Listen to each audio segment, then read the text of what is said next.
natin ang sinabi po ng Diyos sa pamamagitan ni Apostol Pablo. Ang tinuturo niya sa Romans 1:16 to 17, yung biblikal na katotohanan sa pagpapawalang sala. Mga kapatid, napakahalaga nito na malaman natin kung paano tayo napatawad sa kasalanan natin. Amen? Walang taong hindi nagkasala. Lahat tayo nagkasala. Pero magkaiba ang nagkasala sa makasalanan. Magkaiba yun. Dati, makasalanan tayo. Wala pa tayo sa Panginoon. So ano nangyari? Na ngayon, hindi na tayo makasalanan dahil napatawad na ang sala natin. Paano nangyari yun? Pero nagkakasala tayo dahil sa ating naturalesa bilang tao. At ganun pa man, napakahalaga. Alam natin kung paano tayo mapapawalang sala. Amen? So nawa, sa kabila ng mga tawanan na meron tayo dyan, ay nakikinig tayo ng mabuti. At saka sa mga kwentuhan ng mga kabataan dyan na hindi mapapigil, no? May mapulot tayong aral sa araw na ito. Hallelujah. So pag-aralan natin mula po sa ating teksto, ang biblikal na katotohanan. Ano ang sinasabi ng Diyos pagdating sa pagpapawalang sala? Sabi ng verse 16, hindi ko ikinakahiya ang mabuting balita tungkol kay Kristo, sapagkat ito ang kapangyarihan ng Diyos sa ikaliligtas ng bawat nananampalataya. Okay, tingin kayo lahat sa akin saglit. Tandaan po natin, ang kaligtasan ay mula kay Kristo. Amen? Narito ang kapangyarihan ng Diyos. Walang sino man ang makakapagligtas sa tao. Hindi ikaw, hindi ako, ang nanay, tatay natin, hindi. Hindi ang sino man makapangyarihan sa mundong to. Walang makakapagligtas sa tao maliban sa makapangyarihan sa lahat. Yung may kapangyarihan magligtas. At yan ay ang Diyos. Ang sabi dito, hindi kinakahiya ni Pablo ang mabuting balita tungkol kay Kristo sapagkat ito ang kapangyarihan ng Diyos sa ikaliligtas ng tao. So we need this power. Kailangan ng tao ang kapangyarihan ito. Kailangan ng tao matagpuan, malaman, maunawaan ang kapangyarihan ito para siya maligtas. Kaya ito yung binabahagi ni Pablo at sabi niya, hindi niya ikinakahiya ang mabuting balita. So ano ang kinalaman ng mabuting balita sa kaligtasan at sa kasalanan? Mamaya dapat maging klaro yan. Maging klaro yan. Sa mga Griego, gayon din sa mga Hudyo. Sa dalawa, mga Griego at mga Hudyo. Ang mga Hudyo, ang mga Israelita. Hudyo ang tawag sa kanila. Ang lahat ng mga hindi Israelita, tayo, Pilipino, Chino, Amerikano, lahat ng lahi na hindi Israel, mula sa Israel o Israelita, lahat yan hintil, ang tawag dyan ay hintil. Sa mga hintil at mga Hudyo. Sabi ng verse 17, inihayag nito ang pagpapawalang sala ng Diyos sa mga tao na nagsisimula sa pananampalataya, nagiging ganap sa pananampalataya ayon sa nasusulat. Ito na. Mga kapatid, bago tayo magpatuloy, nawa ma-establish ito. Kapag nakikinig ka mabuti, maiintindihan natin ito. Ibabalik ko lang ulit kanina. Kailangan ng tao ang kaligtasan. Amen? At sino ang makakapagligtas sa tao?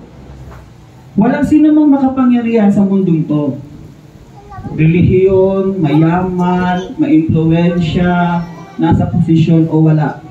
Walang makakapagligtas sa tao, maliban sa makapangyarihan sa lahat, yun ang Diyos. At ang kapangyarihan ng Diyos sa ikaliligtas ng tao ay ang mabuting balita. Sabihin mo nga, mabuting balita. Word of God. Ang sabi ni Pablo, yan ang kapangyarihan ng Diyos sa pagligtas niya sa tao. Pero ano ang kinalaman nito sa pagpapawalang sala? Okay, makinig tayo mabuti. Kyle, Liam, palilipatin ko kayo ng upuan. Ang dami dito mga blakong upuan. Hindi kayo matigil, ha? Inuman pa more, ha? Okay, makinig saglit. Unang-una sa lahat, kasalanan lang ang dahilan kaya mapupunta ang tao sa impyerno. Inuulit ko, ang dahilan kaya ang tao mapapahamak sa impyerno, mapupunta sa walang hanggang kaparusahan at kapahamakan ay ang kasalanan lang. Sabi mo nga, kasalanan. Kasalanan. Hindi ang relihiyon, hindi dahil mahirap lang ako, sa mayayaman lang ang kaligtasan, ganon. Hindi, no? Hindi din yan sa husay at galing, sa may mga pinag-aralan. Kapatid, ang tao kahit mayaman, relihiyoso, kahit matalino, kung siya ay may sala at hindi napatawad ng kasalanan niya, hindi siya maliligtas ng talino niya, pera niya, o relihiyon niya. Naintindihan niyo po? Kasalanan lang ang magdadala sa tao sa impyerno. Kaya, para maligtas ang tao, makinig, para maligtas ang tao, kailangan yung kasalanan mapatawad. Kasalanan lang. Amen? Kapag naalis ang kasalanan sa tao, mapupunta na siya sa langit. Yes, ganun lang kadali. Ganun lang kadali. Kaya yan ang sinasabi ng context dito. Na ang ginawa ng Diyos, ipinahayag niya sa tao ang mabuting balita tungkol kay Kristo dahil ito ang kapangyarihan niya para maligtas ka. Bakit? Dahil dito, pinapahayag na ang pagpapawalang sala ay nagsisimula sa pananampalataya. Pananampalataya. Kapatid, sumasampalataya ka ba sa Diyos? Mabuti yan. Ang mga demonyo man, sumasampalataya din. Nanginginig pa. So ano ang kaibahan ng pagsampalataya natin at ng mga demonyo? Kapatid, malinaw dapat sa atin yung faith natin. Kasi sa sanlibutan, marami ding sumasampalataya. Amen? Bago tayo magpatuloy, ito ang gusto kong sabihin sa iyo. Ang kaibahan ng faith natin sa faith ng mga demonyo at siguro sa pananampalataya na meron sa sanlibutan to, ang sinasampalatayanan mo, nakakasigurado ka na ang sinasampalatayanan mo ay may kapangyarihang magpatawad ng kasalanan mo. Yun lang. Yun lang. Amen? At ipinahayag yan ng Diyos sa pamamagitan ng mabuting balita tungkol kay Kristo. Nagiging ganap sa pamamagitan ng pananampalataya ayon sa salita. May kasunod pa Kuya RJ yan. Ang pinawalang sala sa pamamagitan ng pananampalataya ay mabubuhay. Inulit ko, ang pinawalang sala, ibig sabihin napatawad ang kasalanan dahil sa kanyang pananampalataya, siya yung mabubuhay. Ang sinasabing buhay dito ay hindi lang sa sanlibutan. Ang tinutukoy na buhay dito ay buhay na walang hanggan sa langit. Hallelujah. So ngayon magpatuloy po tayo. Sinabi po ng Acts chapter 10 verse 43. Siya ang tinutukoy ng mga propeta ng kanilang ipahayag na ang sumasampalataya sa Kanya ay tatanggap ng kapatawaran sa kasalanan, sa kanilang mga kasalanan, sa pamamagitan ng Kanyang pangalan. Okay, dito tayo magsimula. Mga kapatid, sino ang tinutukoy ng mabuting balita? Na kapag sumampalataya ka sa Kanya, tatanggap ng kapatawaran sa kasalanan. Take note, ang gagawin mo lang ay manampalataya. Walang sinabing relihiyon. Tingin kayo sa akin saglit. Walang sinabing anumang pamamaraan na meron tayo ang tao. Amen? Wala ding sinabing lugar.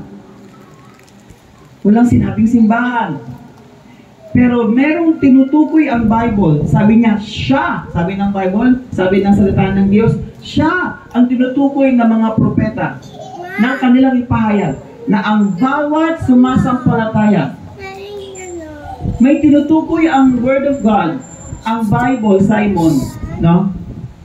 May tinuturo na kung siya, yung person na yan, sa kanya ka manampalataya, sa kanya ang tao manampalataya, ang tatanggapin niya kapatawaran. Inuulit ko, ano ang dahilan kaya ang tao mapupunta sa impyerno? Kasalanan. So ano ang kailangang mangyari sa kasalanan? Mapatawad. Sabi mo nga, mapatawad. Mapapatawad ka ba sa relihiyon? Mapapatawad ka ba dahil matalino ka? Mapapatawad ka ba kasi mayaman ka? Kahit maging deboto tayo at maging relihiyoso tayo, kung hindi mo alam kung sino ang nagpapatawad ng kasalanan, kahit ibigay mo pa buhay mo, kayamanan mo, hindi mo papatawad ng sala mo. Kaya nga, sinasabi dyan, tinutukoy dyan kung sino ang dapat sampalatayanan ng tao, na kapag sa kanya ka manampalataya, tatanggap ka ng kapatawaran ng kasalanan sa pamamagitan ng kanyang pangalan. At mga kapatid, kilala ba natin kung sino yung tinutukoy na to? Amen. Yes, ang ating Panginoong Jesus. Pakibalik nga ko yung RD doon sa teksto. Kaya nga, ganun ka-powerful yung sinasabi sa teksto natin. Hindi ikinakahiya ni Pablo ang mabuting balita tungkol kay Kristo. Mabuting balita tungkol kay Kristo. Hindi masamang balita. Ito ang kapangyarihan ng Panginoon. Ito ang kapangyarihan ng Diyos. At very specific ang Bible kung sino at kanino. Sabi, kay Jesus. Amen? Mabuting balita tungkol kay Kristo. Siya ang tinutukoy. Si Kristo ang tinutukoy ng mga propeta na ang sino mang sumampalataya sa Kanya, tatanggap ng kapatawaran ng kasalanan. Amen? Pakibalik ko yung RJ sa Acts 10:33. Tatanggap ng kapatawaran ng kasalanan. Katingin kayo lahat sa akin mga kapatid. Saglit lang, para ma-establish lang natin ito. Ang tao ba humihingi ng tawad? Yes. Tinuturo yan eh. Uy, mag-sorry ka naman. Gano'n, no? Tinuturo yan eh. Alam natin yan. Mabuting bagay yan. Ang tao, umiiyak pa yan sa paghingi niya ng tawad. Ang kaso lang, tingin ka sa akin, saglit. Kanino siya humihingi ng tawad? Kanino siya nakaluhod? Saan siya naroon?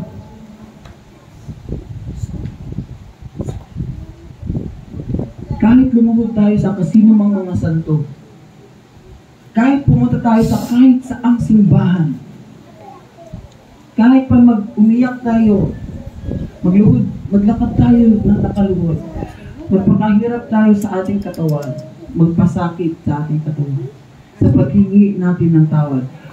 Kung wala naman si Kristo at hindi si Kristo at hindi ang Panginoong Jesus ang sinasampalatayanan natin, hindi tayo mapapatawad sa kasalanan, mga kapatid.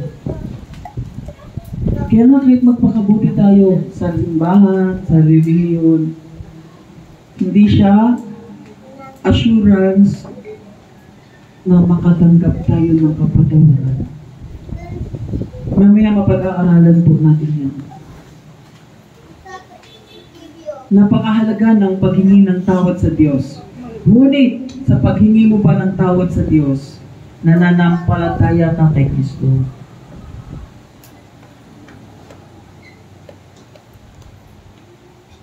Yun. Sabi yan ng Bible. May tinutukoy kung sino ang dapat sampalatayanan para mapatawad ang kasalanan. May tinutukoy. At yun ay si Jesus. Ito yung mabuting balita tungkol kay Jesus. Ang kapangyarihan ng Diyos para maligtas tayo. Mapawalang sala tayo. Amen? So yan ang pag-aaralan natin. Ang pagpapawalang sala ng Diyos sa ating mga kasalanan ay sa pamamagitan ni Kristo. Yan ang totoo. Yan ang biblikal na katotohanan ng pagpapawalang sala ng Diyos. Ang Panginoong Jesus. Ang sabi po ng Romans chapter 10, dito nagsimula ang lahat. Ang pananampalataya natin nagsimula lahat dito. Ang pananampalataya ay bunga ng pakikinig at ang pakikinig naman ay bunga ng pangangaral tungkol kay Kristo. Sinasabi kanina sa ating teksto na ang sinumang sumampalataya, ang sinumang mananalig kay Jesus, sinabi kanina sa Romans 10:45, Romans 10:43, na ang sinumang sumampalataya kay Jesus ay mapapatawad. Amen? Ang tanong, kailan nagsisimula ang pananampalataya? Kaya sinabi ni Pablo kanina, ganoon kahalaga ang mabuting balita. Sabi mo nga, mabuting balita. Mabuting balita. Para maging kompleto, mabuting balita tungkol kay Jesus. Ang sabi kanina sa ating teksto. Mabuting balita tungkol kay Jesus. Ito ang kapangyarihan ng Diyos. Amen? At kapatid, ang pakikinig natin sa Word of God, ang pakikinig natin sa mabuting balita, katulad po na pinapakinggan nyo ngayon, tayong lahat, dito nagsisimula ang ating pananampalataya. Meron pa akong gustong i-discuss sa inyo, maliit na bagay lang. I-analyze nyo na lang. Tingin kayo na sa akin. Saglitan po. Saan nagmula ang pananampalataya mo? Ang sabi ng tao, nakagisnan ko na yan. Dito na ako pinanganak. Lolo ko, lola ko, nanay ko, papa ko, mga kamag-anak namin. Iyan na yung nakamulatan kong pananampalataya. Kaya di ba, kaya sarado kandado. O, gano'n. Di ba? Ang tanong, saan nga po talaga nagmula ang pananampalataya? At yung pananampalataya tinutukoy ng Bible na makakapagpawala ng sala. Kasi dapat magsimula siya sa atin. Ang sabi dito, hindi yung kinagisnang pananampalataya. Hindi yung pananampalatayang itinuro ng simbahan o ng mga paniniwala ng sinaunang tao, ng mga matatanda, na ipinasa na lamang hanggang sa panahon natin. Napakalinaw dito na ang pananampalataya na dapat magkaroon tayo ay magsimula, ay bunga ng ating pakikinig. Sabi mo nga, pakikinig. Ha? Sa salita ng Diyos. Ang sabi, pang-aaral tungkol kay Kristo. Pinapaulit-ulit ng Bible si Jesus. Sabi po dun sa ating teksto, mabuting balita tungkol kay Kristo. Sabi po kanina sa Acts 10:43, ang tinutukoy ng mga propeta ay si Jesus, na ang sinumang sumampalataya sa Kanya ay mapapawalang sala. Dito sinabi din sa Romans 10:17, na kung ang papakinggan natin ay ang mga pangangaral, ay ang mga salita ng Diyos tungkol kay Kristo, nagsisimula sa atin ang pananampalataya. Amen? Kaya gusto ko pong maintindihan natin lahat. Ang tao naniniwala kay Jesus. Amen? Maniwala kayo, naniniwala yan. Kahit saan simbahan, nandiyan si Jesus. Tumili ka lang. Bata, matanda, nakapako, nakatayo. Meron pa, nakahiga. O pumili ka lang. Lahat yan, di ba si Jesus? O? Sa mga libro, sa mga religion, yan, sa mga values, tinuturo naman si Jesus, di ba? Kahit na sa Muslim, kahit naman sa ibang mga religion, meron, nandun din si Jesus. Amen? Pero, ang tanong, ano ang pinapakinggan natin tungkol kay Jesus? Tungkol kay Jesus. Saan mo nakuha yung paniniwala mo tungkol kay Jesus? Ay, Pastor, kasi bata pa lang ako, tinuro na yan sa akin ng mga magulang ko. O ano ang tinuro sa'yo ng mga magulang mo? No? Na magdasal, maraming dasal. Ayan. Ha? Ano ba yung tinuro sa atin ng mga magulang natin tungkol kay Jesus? Ang tinuro sa atin, ito yung totoo, ang tinuro sa atin tungkol kay Jesus ay kung ano yung tinuro ng simbahan. Kaya ang sinusunod natin ay kung ano ang itinuturo ng ating relihiyon. Pero mga kapatid, ang gusto ng Diyos maging malinaw sa atin, maging foundation ng faith natin tungkol kay Jesus ay hindi yung tinuro ng simbahan na mga paniniwala, kaugalian, mga tradisyon para sa kanilang pananampalataya kay Jesus. Hindi. Ang gusto ng Diyos ma-establish sa atin sa pananampalataya natin kay Jesus ay yung mga aral, mga salita ng Diyos tungkol kay Jesus. Nakikinig tayo dapat ng Word of God. Hindi tayo basta dadalo lang ng simbahan, tapos uupo dyan, kakain, makikipagkwentuhan, lalabas, uuwi. Eh, ganyan nga ginagawa natin sa sanlibutan eh.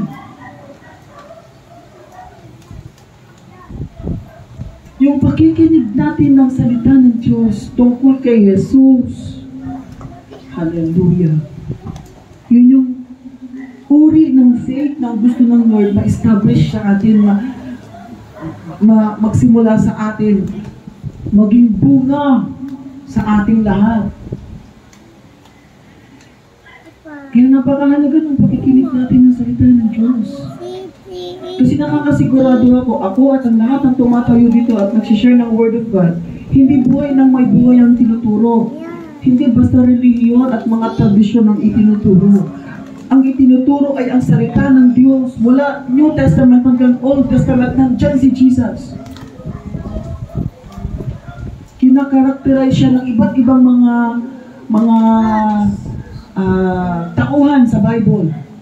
Mula kay Eva at kay Adan hanggang kay Juan sa Revelations. Iba't iba ang mga representation ni Jesus sa iba't ibang panahon. Pero kung makikinig tayo ng mga turo mula Old Testament hanggang New Testament, mga salita ng Diyos yan, lahat yan mga kapatid, tumutukoy kay Jesus dahil siya ang bugtong na anak ng Diyos. Nasa Kanya ang kalahat-lahatan, ang sabi ng Bible. Mula langit, lupa, ilalim ng lupa, sa buong kalawakan. Kaya kung makikinig lang tayo ng salita ng Diyos, kapatid, may bunga to sa iyo. At ang bunga niyan, pananampalataya. Inuulit ko, kaano kahalaga ang pananampalataya nito? Kasi ang sabi ng ating binasa kanina, ang sinumang sumampalataya kay Jesus, mapapatawad ang kasalanan. Ganun siya kahalaga. Bakit maging mahalaga yung pastor? Eh kasi nga, kung nakinig ka kanina, malalaman mo na kapag napatawad ang kasalanan mo, maliligtas ka. Dahil ang kasalanan lang ang dahilan kung bakit ka mapupunta sa impyerno o ang tao mapupunta sa impyerno. So kung napatawad ang kasalanan ko, dahil nanalig ako kay Jesus, dahil nakinig ako sa kanyang mga salita, nakakasigurado ako ng kaligtasan. Eh, wala kang offering eh. Hindi ka mamagaling eh. Dito na ito ka kumanta, mali-mali tugtog mo. Minsan-minsan ka nga lang mag-church eh. Paano ka maliligtas niyan? Kapatid, sasabihin ko sa iyo, hindi na mula sa gawa ng tao ang kaligtasan natin. Pag-aralan natin yan. Sabi ng Acts chapter 13, verse 38 to 39. Dapat ninyong malaman, mga kapatid, na sa pamamagitan ni Jesus, ipinapangaral sa inyo ang kapatawaran ng kasalanan. Now, malinaw? May tinutukoy ba na simbahan dyan? O ibang persona? Wala, di ba? Ang sabi dyan sa Acts, dapat malaman natin, sa pamamagitan lamang ni Jesus, ipinapangaral ang kapatawaran ng kasalanan. Ano ang tinuturo ng simbahan para mapatawad ang kasalanan? Alam niyo ba yung indulhensya? Indulgence? Na kapag nagbigay ka sa simbahan, kung gaano kalaki yung binigay mo, ganun kalaki ang kapatawaran ng kasalanan mo. Katotohanan yan. Katotohanan yan. Yung pagkukumpisal sa pari. Tinuturo yan ng simbahan. Na kapag dapat magkumpisal ka, pumunta ka sa simbahan. Di ba may mga, ano to, parang bloke-bloke? Forgive me, Father, for I have sinned. Di ba narinig niyo? Kailangan talaga sa tao ka mangumpisal para mapatawad ang kasalanan mo. Yan ang turo sa simbahan sa atin. Amen? Malinaw dito, ipinapangalan ang kapatawaran ng kasalanan ay sa pamamagitan ni Jesus. Ni Jesus. Amen? Walang tinukoy dyan na simbahan. No, wala. Na kailangan ka pumunta sa simbahan na yun o umanib ka sa relihiyo ito o ganyan para mapatawad ang kasalanan mo. Kapag nakarinig kayo ng ganyang turo, layuan mo yan.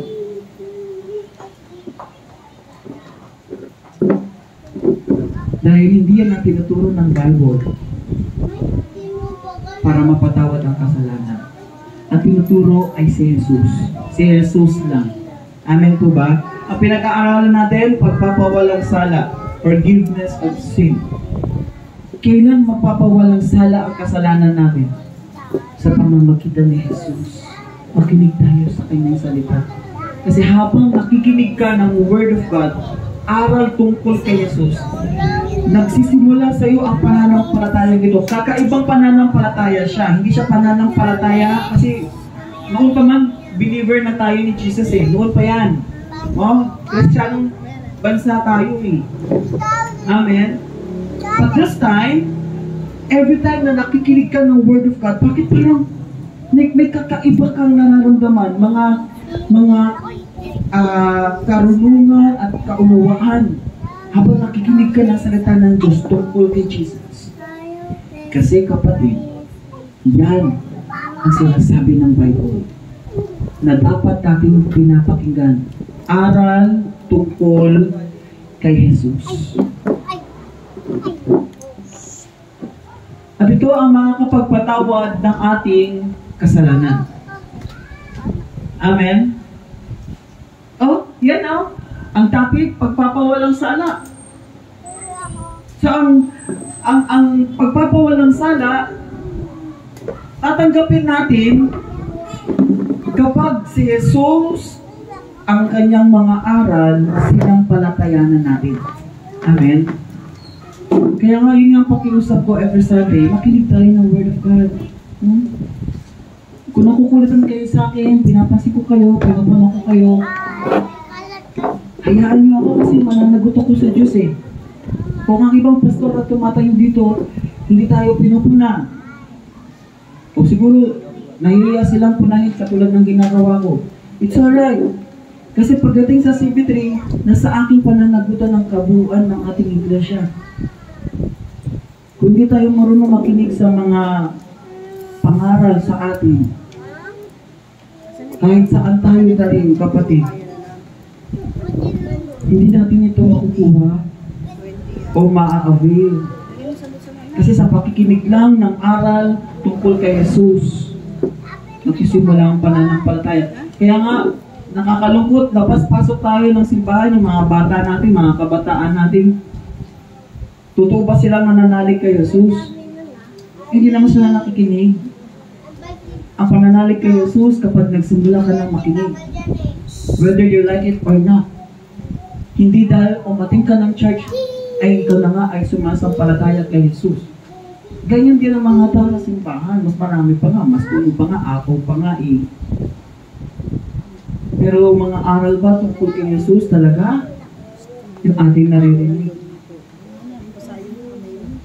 Ang sabi po ng Galatians chapter 3. Galatians chapter 3.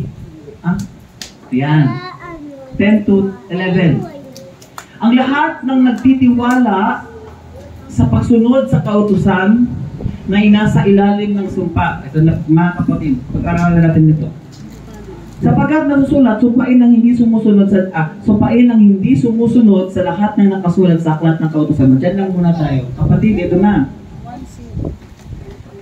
Ang sabi po ng salita ng Diyos, ang lahat ng nagtitiwala, alam niyo ibig sabihin ng pagtitiwala? Ang pagtitiwala, ang content, ang laman ng pananampalataya. Sabi ng Hebreo, ang pananalig ay pagtitiwala. Sabi ng Hebrew chapter, ano po? Hebrew chapter 11 verse 1. Tama ba po? Sorry po. Gusto ko lang sa pagtitiwala eh. Sabi ng Hebrew chapter 11 verse 1. Sabi, tayo ay may pananalig, makinig ha, tayo ay may pananalig kung nagtitiwala tayo. So yung salitang pagtitiwala, yan yung laman ng faith. Amen? You trust, not just believe, you trust. Ikaw ay, hindi ka lang basta naniniwala. Ikaw ay nagtitiwala. Ang sabi dyan, lahat ng nagtitiwala sa pagsunod sa kautusan ay nasa ilalim ng sumpa. O mga kapatid, gusto ko maging klaro ito sa ating lahat. Kaya sinabi ko sa inyo, yung pagiging deboto at relihiyoso natin sa isang simbahan, hindi makakapagligtas sa atin. Dahil nasa Bible yan. Ang sinasabing kautusan, yan yung itinuturo sa simbahan. Ang kautusan ba salita ng Diyos? Tingin lang sa akin, ang kautusan ba salita ng Diyos? Salita ng Diyos yan.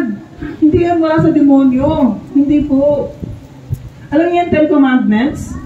Alam yung 10 Commandments kay Moses? Diyan nagsimula lahat yan. Yan ba ay salita ng Diyos? Salita ng Diyos yun. Hindi demonyo ang nagbigay ng kay Moses. Si God. Yun ang pinag-ugatan kasi after ng 10 Commandments, marami pa pong mga kautusan meron sa simbahan. Nagsanga-sanga na siya, nag-ugat-ugat na siya, pero dito nagsimula ang lahat ng yun. Ngayon, ang sabi, lahat ng kautusan, ang sumusunod at nagtitiwala dito ay nasa ilalim ng sumpa.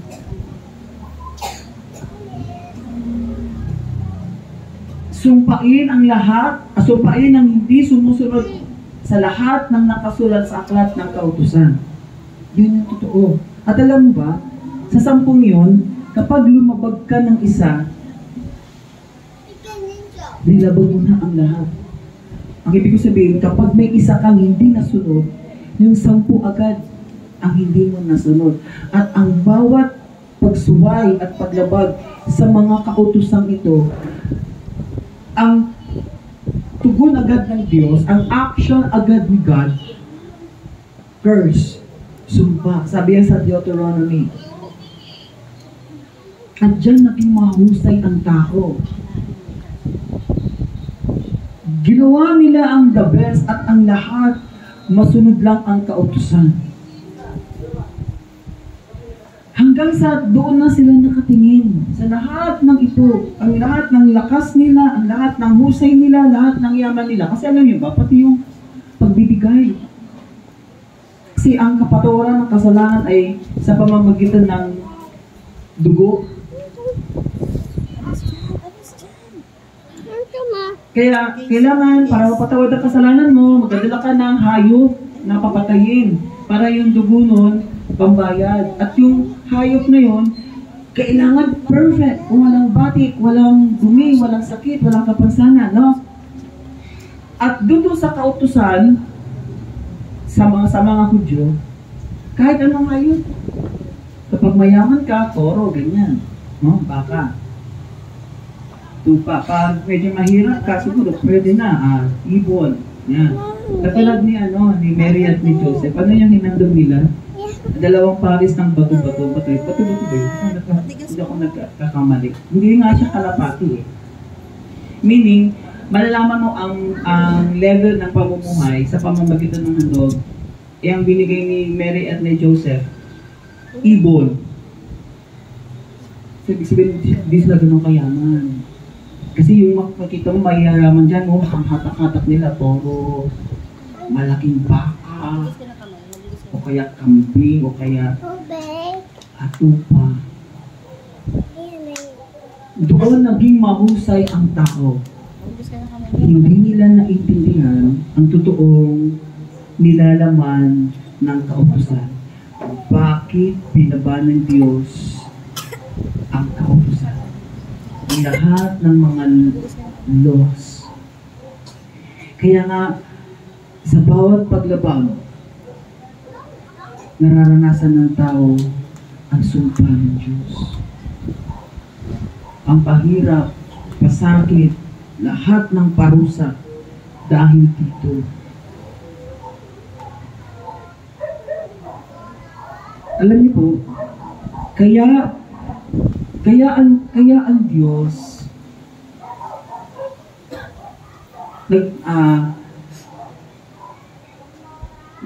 nagbitaw ng mga sumpa dahil ang paglabag sa kautusan, kasalanan. Ang kasalanan ng dahilan, kaya tayo napaparusahan. Amen? Kaya ganun kahalaga si Jesus. Ganun kahalaga. Verse 11 pa po. Sabi ng verse 11, malinaw na walang taong pinawalang sala sa paningin ng Diyos sa pamamagitan ng kautusan. Sapagat sinasabi ng kasulatan, ang itinuturing ng Diyos na matuwid sa pamamagitan ng pananampalataya ay mabubuhay. Ano ang difference ng pagsunod sa kautusan sa pananampalataya? Baka kasi maguluhan tayo.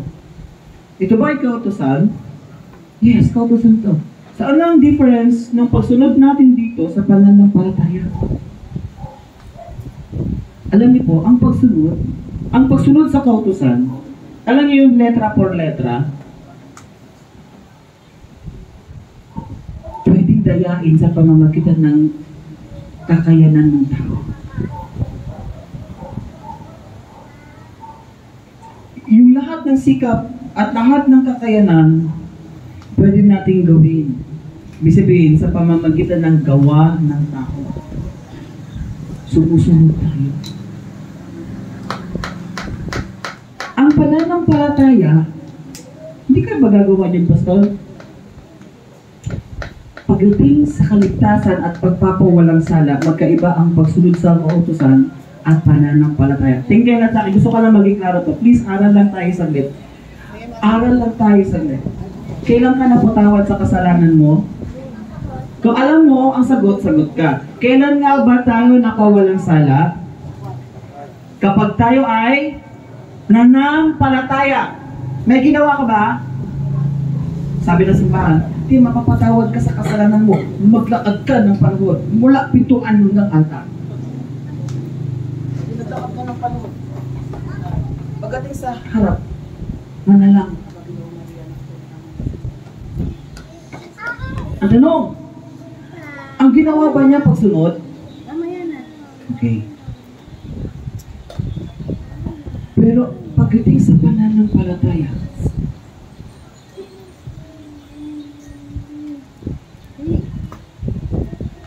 nasaan si Jesus? Yun yung difference ng pagsunod lang sa kautusan at sa pananampalataya.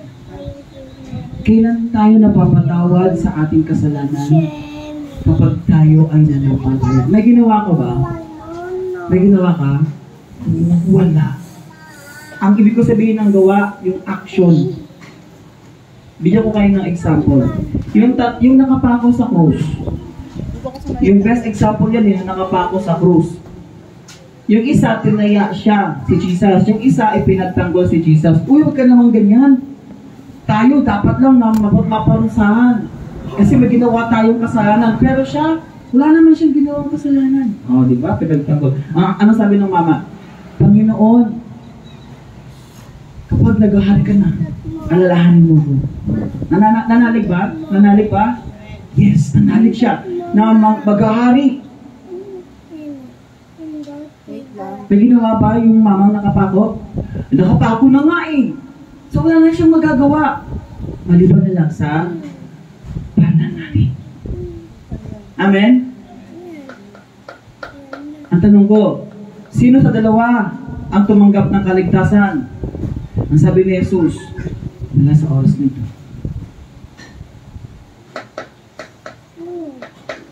Isasama kita sa paradise, sa paraiso. Ligtas ba yung mama? Anong sinabi ni Jesus? Saglit lang. May problema tayo. Kailangan mo na mag-alay ka ng lupa para mapatawad ang kasalanan. Makiusap ka doon sa guard. Sige na, yun ang sinasabi ng kautusan eh. Makiusap ka sa guard para maligtas ka. Pagsunod yun sa kautusan. Pero ang mama ba naligtas? Ang sinasabi ng relihiyon ngayon, saglit lang, kailangan ka magpabautismo para maligtas ka. Sinabi ba yun ni Jesus? Ako, sorry. Kailangan ka muna mabautismohan para maligtas ka.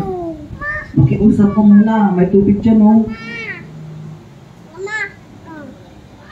Pagdating sa kaligtasan, pananampalataya na.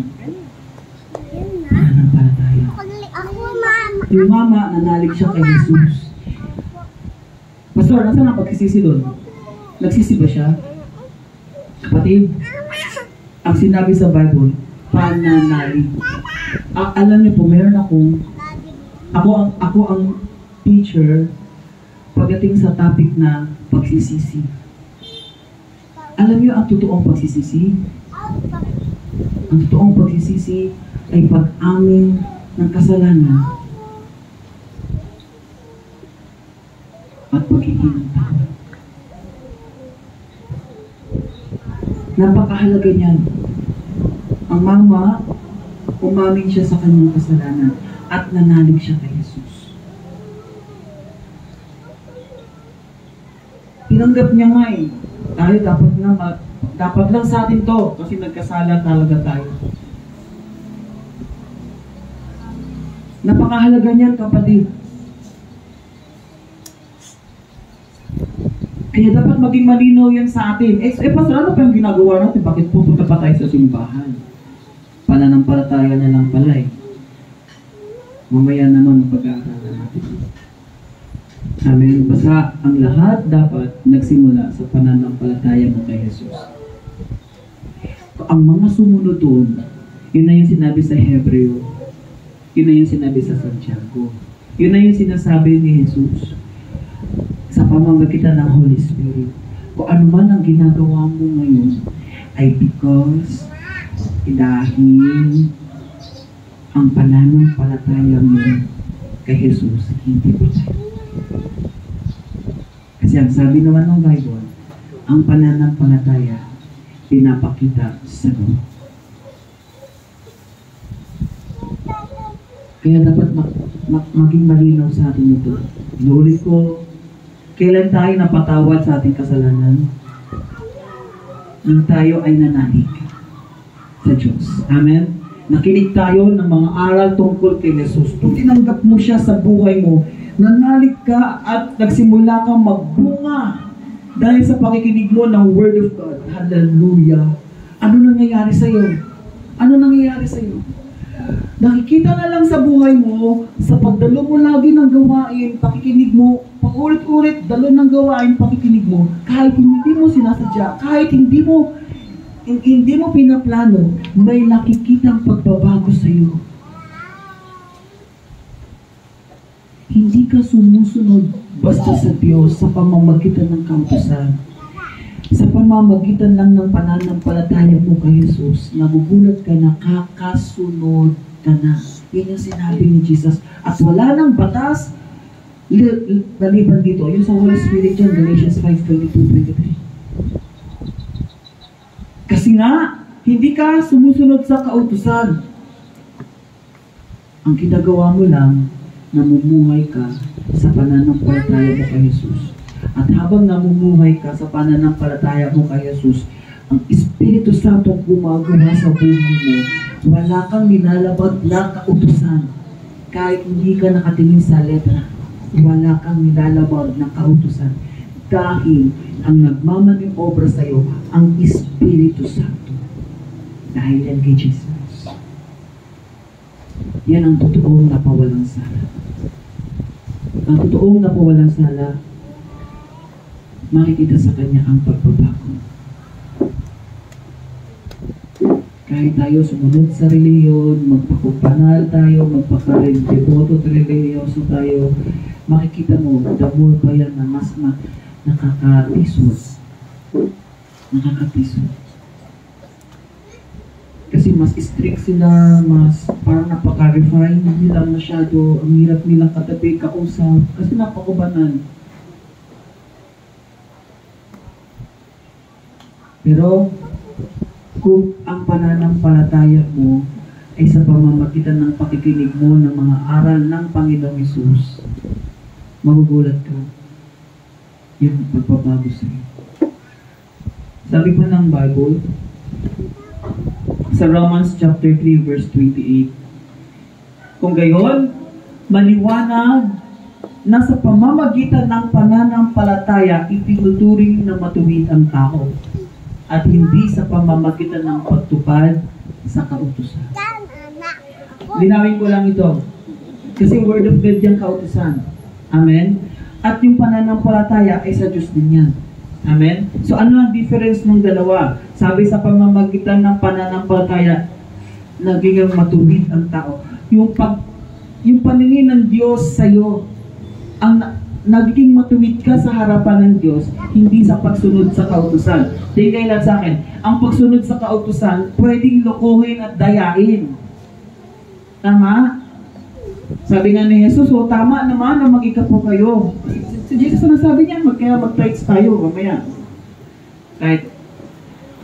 Pero sabi, huwag niyo naman kaligtaan yung pagmamahal. Kasi nga kayang gawin ng tao yan. Magbigay ng malaki sa simbahan. Pero wala siyang love. Pero pag may pananampalataya ka, sasabihin ko sa iyo, ang Espiritu Santo na nasa iyo, unang bunga niya ay pag-ibig. Pag may pagmamahal ka sa puso mo, may kapayapaan ka sa puso mo, kapatid, sasabihin ko sa iyo, ang pagbibigay mo, magiging masaya pa at hindi sa pilitan. Yung pagtayo mo dito, yung paglilinis mo dyan, yung paglilingkod mo sa Panginoon,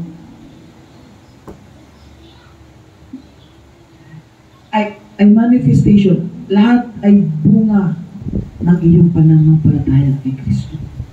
Hindi yan dahil sa sinabi ni Pastor, hindi yan dahil sa kautusan, dahil sinabi ng Bible. Maraming kayang gawin yan. Ginagamit nga ni Satan ng Word of God. Alam niyo ba yun? Kaya nga napakahalaga. Kailan tayo naging matuwid sa harapan ng Diyos? Nung matagpuan sa iyo ng Diyos yung pananampalataya sa pamamagitan ng Jesus. Hindi yung pagiging active mo sa church, hindi yung ano pa ba nang ginagawa natin sa simbahan, hindi yan. Amen? Kundi yung pananampalataya natin. At kung ano man ang ginagawa mo sa church, ano man yung mga paglilingkod na ginagawa natin sa Panginoon, lahat ay bunga ng ating pananampalataya. Amen? Okay, at sabi po ng Romans 9, chapter 9, verse 30 to 32. Pastor RJ, gising po. Romans chapter 9, verse 30. Ninanam lang po niya yung word of God. Sabi po ng verse 30, ano ngayon ang masasabi natin? Ang mga hintil, o tayo lahat yan, o Gentiles, ang mga hintil na hindi nagsikap maging matuwid sa harapan ng Diyos, itinuring na matuwid sa pamamagitan ng pananampalataya. O, inuwi mo yan? Hindi tayo katulad ng mga Hudyo na ang dami mga tinuturo sa simbahan nila na mga kaugalian at mga kautusan at mga panuntunan, no? Alituntunan. They have so many festivals nga eh. Amen? Pero tayo, hindi naman tayo nakikiisa doon sa mga yon, pero naligtas tayo. Ano lang ang dahilan? Dahil lang kay Jesus. Sabi ng 31, ngunit ang Israel naman, na nagsikap maging matuwid sa harap ng Diyos sa pamamagitan ng kautusan, ay nabigo. Di ba? Yung kaibahan ng dalawa. Ang mga Hudyo, napakarami nila sa kautusan, ang dami nila sinusunod, sinisikap nila magkasunod, pero hindi sila naging matuwid sa harap ng Diyos. Pero tayo, na hindi naman sumusunod sa mga kautusan yon, dahil sa pananalig natin kay Jesus, tayo mga hindi. Tayo yung mga kinalugdan ng Diyos. Sabi po ng verse 32, bakit? Dahil sinikap nila ang kalugdan sila ng Diyos sa pamamagitan ng mga gawa. Yun yung sinabi ko sa inyo kanina, ang pagsunod sa kautusan ay sa pamamagitan ng gawa at husay ng tao. Yan kayang lokohin eh. Kayang itago, kayang magkunwari. Kasi nga gawa ng tao. At hindi sa pamamagitan ng pananampalataya. Natisod sila sa batong nakikisuran. Hindi sa pamamagitan ng faith. Kapatid, tanungin ko kayo, saglit. Ikaw ba ay sumusunod sa kautusan?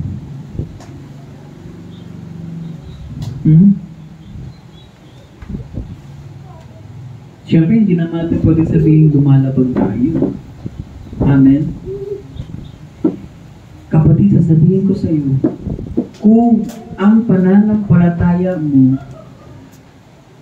ay na kay Jesus, pangako yan, tatanggapin mong Espiritu Santo.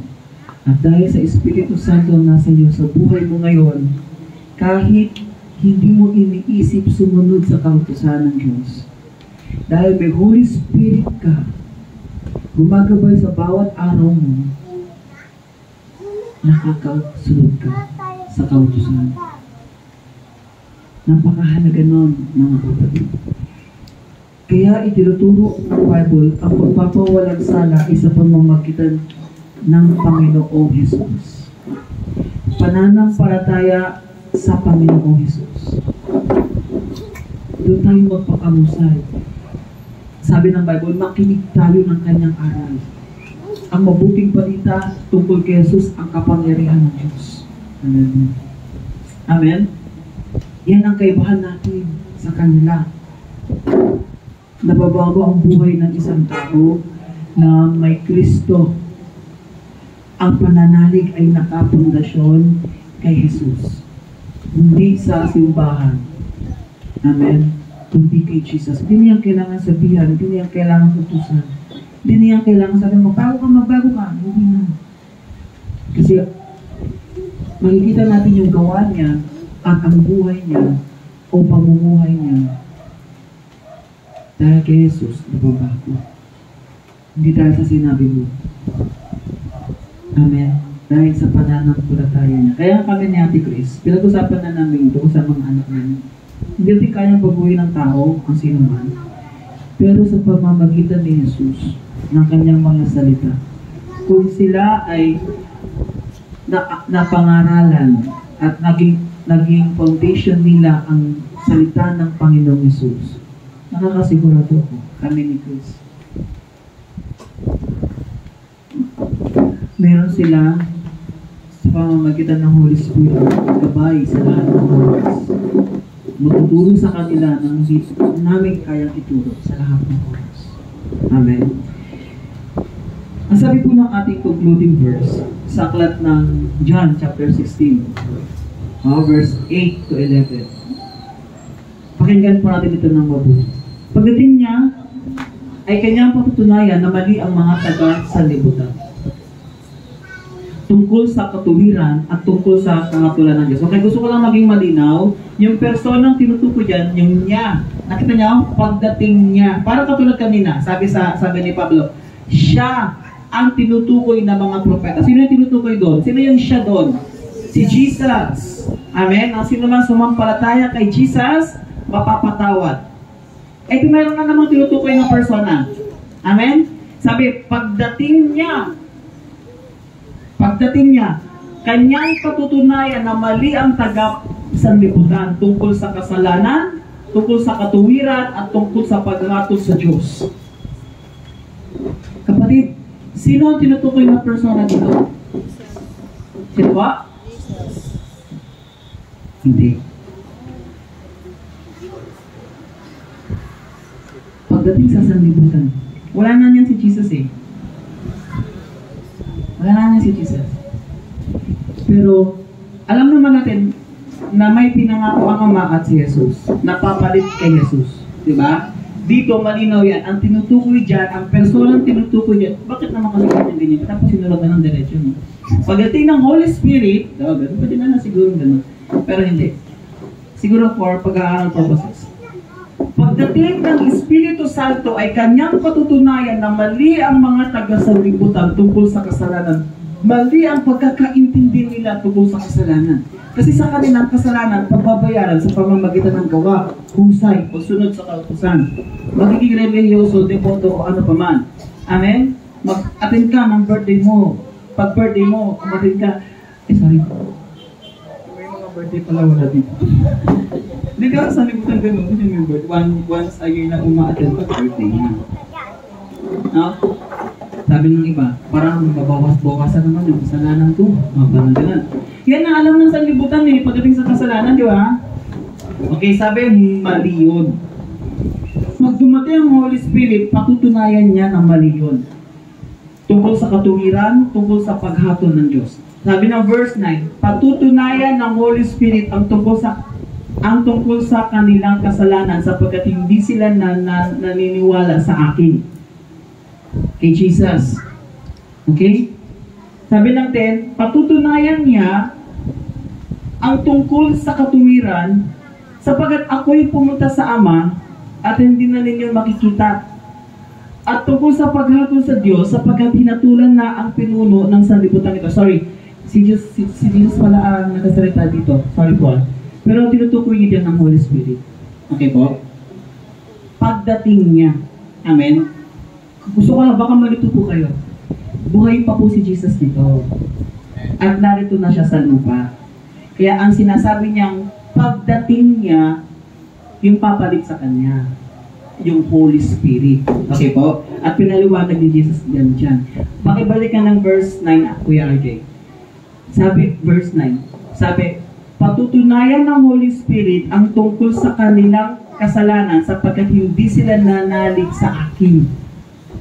Ang Holy Spirit, pag nawala na si Jesus at bumalik na siya sa Ama, patutunayan ng Holy Spirit na ang mali ang sanlibutan pagdating sa pagpapawalang sala ng kasalanan. Dahil ang sanlibutan, ang pagpapawalang sala ng kasalanan, ay kung makakasunod ka sa kautusan. Yan ang sa sanlibutan.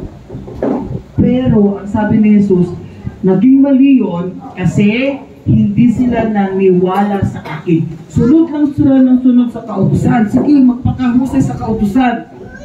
Pero hindi naman sila nananampalataya kay Jesus. Hindi nila pinapakinggan mga utos ni Jesus. Hindi. Yun sila nagkamali. Okay, verse 10. Sabi ng 10, patutunayan ng Holy Spirit ang tungkol sa katuwiran sapagkat ako'y pupunta sa Ama at hindi na ninyo makikita. Yun ang matuwid. Yun ang ibig sabihin ng katuwiran. Kasi yung pagbalik ni Jesus sa Ama, isa sa pinakamatuwid na bagay. Kasi ang ibig sabihin nun, natapos na ang misyon. Ano ba ang misyon niya sa lupa? Mamatay. Amen? Gaano kahalaga yun? May kinalaman pa rin siya sa kapatawaran ng kasalanan. Patutunayan ng Holy Spirit ang tungkol sa katuwiran sapagkat ako'y pupunta sa Ama at hindi na ninyo makikita. At yun ang matuwid, mga kapatid. Kasi kapag hindi yun nangyari, lahat tayo may problem sa ating mga kaligtasan. At ang tungkol naman sa paghatol ng Diyos sapagkat hinatulan na ang pinuno ng sanlibutan ito. Yun naman si Satanas. Ang paghahatol pagdating sa Great White Throne, Para lang yan sa mga tao. Kasi si Satanas at ang lahat ng kanyang mga kampon, hinatulan na. So dapat malinaw yan sa atin. Pinapatunayan yan ng Holy Spirit. Ang pinuno ng sanlibutan to, hinatulan na. Bakit? Kaya nga siya galit na galit.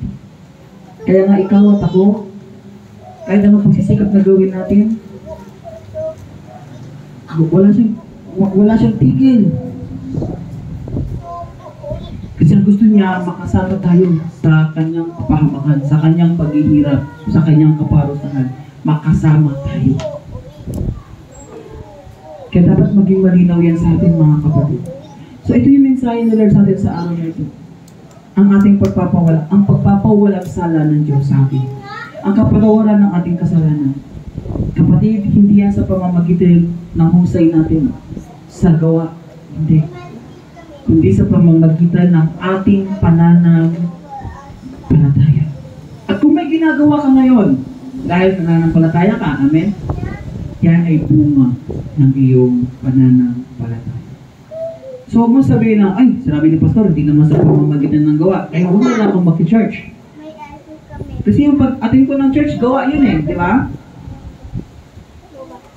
Tama yun, huwag akong mag-atin ng church. Kung sa palagay mo,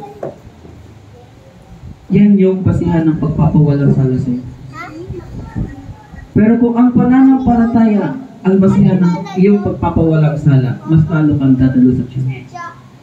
Kasi ang pagdalo mo sa church ay bunga ng iyong pananampalataya. Inuulit ko, ang pananampalataya ay bunga ng pakikinig. At habang ikaw ay nagbubunga ng pananampalataya mo sa pakikinig ng salita ng Diyos, nagbubunga naman ito ng mabuting. So hindi natin pwedeng balik na rin yan na mabuting gawa, saka magbubunga ng pananampalataya, hindi naman marunong makinig. Makinig muna tayo. Makinig tayo ng salita ng Diyos at magbubunga sa atin ng pananampalataya. At habang nananampalataya ka, makikita sa buhay mo ang bunga nito. Amen? Isang bagong buhay, makinong pag-iisip, bagong pananaw, bagong kilos, bagong damdamin, bagong paningin, makikita sa iyo yung sigla mo sa iyong pananampalataya. Yan ang mga napawala sana. Amen po? Galapakan po natin ang Panginoon. Tayo po ay nangyayari. Amang banal, maraming salamat po sa inyong salita na aming po napakinggan sa araw nito. Dalangin kong ang pagpapala mo, Panginoon, ay sumaaming lahat. Salamat sa kapatawaran ng kasalanan. Salamat sa patuloy na pagsama mo sa amin, sa journey na ito. Kasi napatawad na kami sa mga kasalanan namin, pero dahil sa nasanlibutan kami at may mahinang laman kami, narito yung struggle namin, Lord. Kaya maraming salamat sa pamamagitan ni Jesus at ng Espiritu Santo. Nagagawa namin, Panginoon, ang makasunod sa iyong kautusan. Kung hindi sa pamamagitan ng grasya niya, ng biyaya, hindi naman yan magagawa. Kaya kung kami man ngayon ay narito at ligtas, kami man ay narito at nakakapanatili at nakakapagpatuloy, yan ay dahil sa biyaya. Kaya salamat, Panginoon. Dito namin tinanggap ang tunay na kapatawaran. Dito kami napawalang sala. Kaya maraming salamat, Lord, sa oras na ito, sa iyong salita. Nawa, sa pamamagitan nito, madama namin ang pagtanggap ng pagpapalang espiritual sa aming buhay. Pinupuri ka namin sa oras na ito. Ako po ay nagpipray at sinasama sa panalangin yung lahat ng mga kapatiran, Lord, na nakakaranas ng pagsubok, sakit, karamdaman, panghihina, nakakaranas ng pang-aalipin, pagpapahirap ng diablo, ng sanlibutan ito. Lord, sumasama ako sa panalangin. Kahabagan mo ang bawat isa sa kanila. Abutin mo sila, Lord. Yung mga lahat ng wala dito sa church, kilala mo sila, alam mo ano ang kalagayan nila, ano ang kanilang ginagawa ngayon. Dalangin ko, i-bless mo ang bawat isa sa kanila. Nang sa gayon, sa susunod, magkaroon kami ng pagkakataon na makasama sila sa panambahan at paglilingkod sa iyo. I-bless mo, Lord, ang lahat ng mga nagdiriwang ng kanilang kaarawan. Mga nagdiwang at mga magdiriwang pa. Hinihiling ko ang pagpapala mo tumaloy sa bawat isa. Ama, maraming salamat po. Tunay na napakabuti mo, Panginoon. Ikaw ang patuloy naming sinasamba, pinaglilingkuran. Salamat sa kapatawaran ng kasalanan. Pinupuri ka namin sa pangalan ni Jesus. Amen. Amen. Okay, bago po ako bumaba,